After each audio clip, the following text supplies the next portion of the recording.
The history of COSO is so very important for you to understand. And in this chapter, we learn about cost of SOX, which is 2002, the cost of regulation. All regulation has a cost, and COSO has learned this in their various iterations. As I had said, the first publication was in 1992, which you have to think back to the 90s. That was after the savings and loan bust. SEC was appalled at all of the firms that were paying bribes to companies, and they really discovered there was not a sound system of internal control in many organizations. So they appointed a advisory council, somebody to fund the COSO initiatives. The AICPA, the American Institute of Certified Public Accountants, is a part of that advisory council, and they have taken a leadership role in it for years. The AAA, which is the American Accounting Association, has also been a prominent leader. Financial Executives International, that association is a part of the council and the funder of COSO. The Institute of Internal Auditors, the IIA, is a funder, as is the IMA, the Institute of Management Accountants. These five associations have funded the COSO initiatives through the years. I am a member of the AICPA and IMA.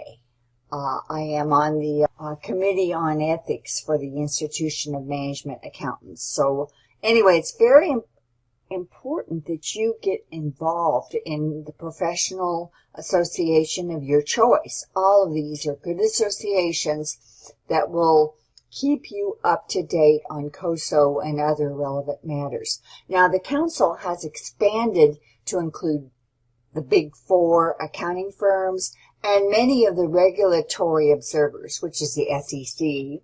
They're the number one watchdog, the Securities and Exchange Commission, the General Accounting Office, the GAO, and the Federal Deposit Insurance Corporation for banks, FDIC.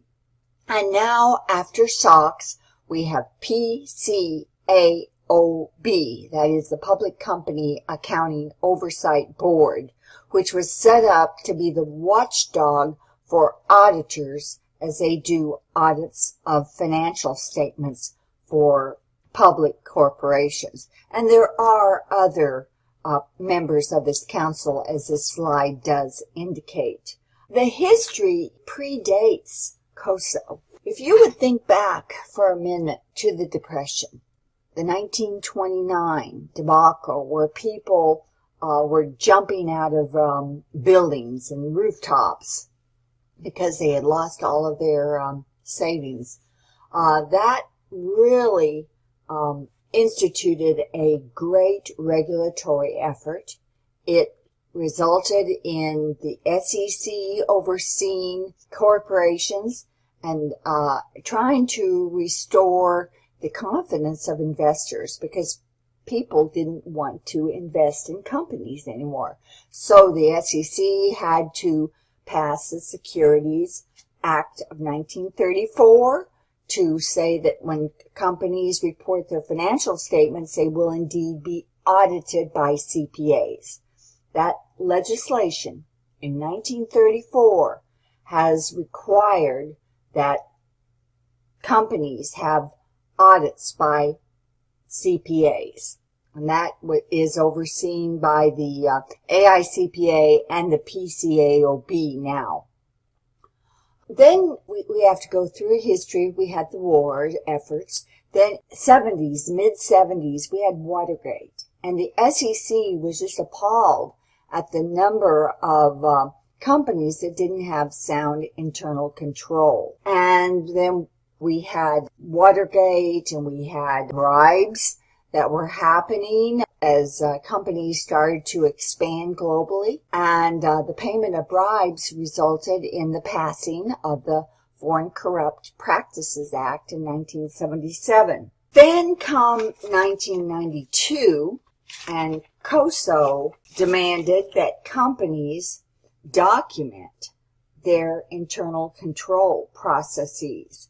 And that's when you will be in charge of those 17 principles. It's very important that you print those off and know those principles. This document goes through those principles in a lot of detail and in a different way. So very important that you download these documents. The 17 principles are absolutely essential. Be cognizant of them and educate your management teams. Educate your executives, your C-suite, on the COSO principles. You are the audit force that can bring attention to internal control in public corporations. And then also the COSO document, it has been expanded to include smaller companies. They need internal controls too. And that is the approach of the latest iteration of the COSO document and what you should do as an educator of the C-suite in your organization. That concludes the lecture on COSO.